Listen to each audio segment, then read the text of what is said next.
بسم الله الرحمن الرحيم، والصلاة والسلام على سيدنا محمد عليه الصلاة والسلام. أهلا بكم حبايبي. نورتوني ومنورتكم كده، وانتوا ما شاء الله عليكم. ناس كويسة جدا بصراحة، بتعلقولي تعليقات جميلة، وبشكر كل اللي بيعلقولي وكل اللي بيخشوا يشاهدوني. ألف شكر على كل الكلام الجميل اللي انتوا بتقولوهولي بصراحة.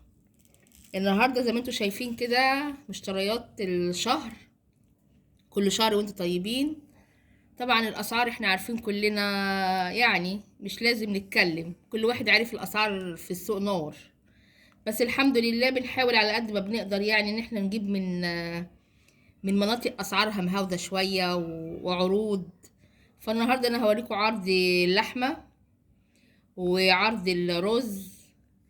يعني بصراحة يعني اسعار يعني كويسة شوية عن الاسعار الجامدة اللي في السوق.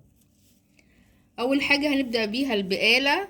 احنا جايبين لانشو وجبنة، جبنة رودس، حلاوة طحينية، بوادر. بصراحة رودس جميلة جدا، في فيتا او رومي او اسطنبولي، بصراحة انواعها كلها جميلة. والبوادر برضو حلاوة جميلة جدا، واللانشو برضو الحلواني تحفة، بصراحة نضيف جدا. وجايبين طبعا سمبوسة، سمبوسة جميلة جدا، تعمليها بقى باللحمة بالجبنة. بصراحة بتبقى حلوة قوي، وخصوصا في الشتاء بقى، مع مكرونة، مع اي حاجة جنب السمبوسة تمشي، بطاطس محمرة. وجايبين طبعا عشان البرد اليانسون بتاعنا اهو. وجايبين شاي اخضر عشان الرجيم.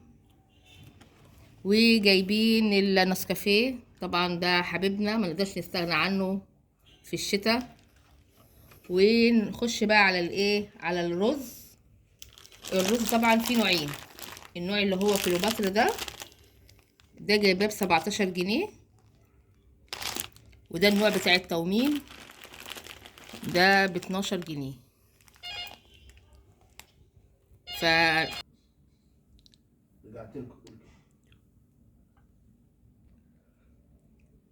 طبعا الرز ده كليوباترا، رز جميل جدا، ده ب17 جنيه. وده بتاع التومين ب12. ده الدقيق ده ب17 جنيه، بس دي كويس جدا لعلمك، ينفع لكل الأغراض. نسمة حلو جدا. طبعا ده زيت التومين بتاع الآلية، وده الزيت اللي هو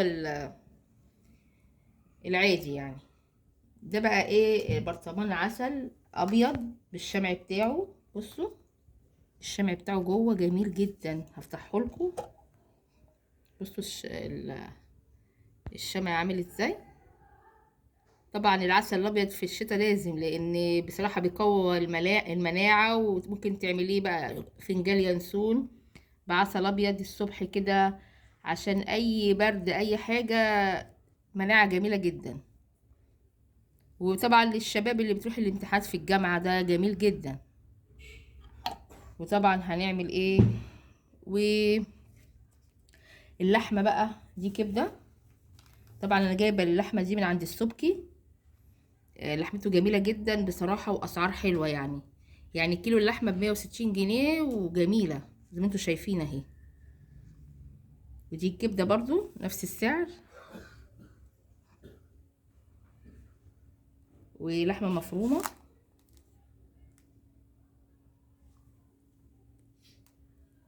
يعني دي جزء من المشتريات بتاعت الشهر بتاعنا. كل ما ننزل نشتري شوية حاجات في البيت، علشان انت عارفين بقى الشتاء والنزول فيها بتبقى قليل شوية عشان الجو.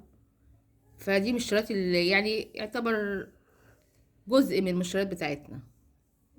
والاسعار طبعا انتوا عارفين، دي اللحمة ب160، المفروم ب130، الكبدة نفس سعر اللحمة. الرز فيه السعر اللي هو ب17 والسعر ب12. الدقيق ب17. يعني اسعار يعني يعتبر معقولة شوية عن الاسعار التانية. ارجو يكون الاسعار عجبتكم والفيديو تستفيدوا منه. وان شاء الله باذن الله يعني يا رب يعني كده يخليكوا كده تكتروا الورد شويه. انا ببعت ورد كتير بصراحه، مغرقاكوا ورد. ونهاركوا ورد ان شاء الله باذن الله. السلام عليكم ورحمه الله وبركاته.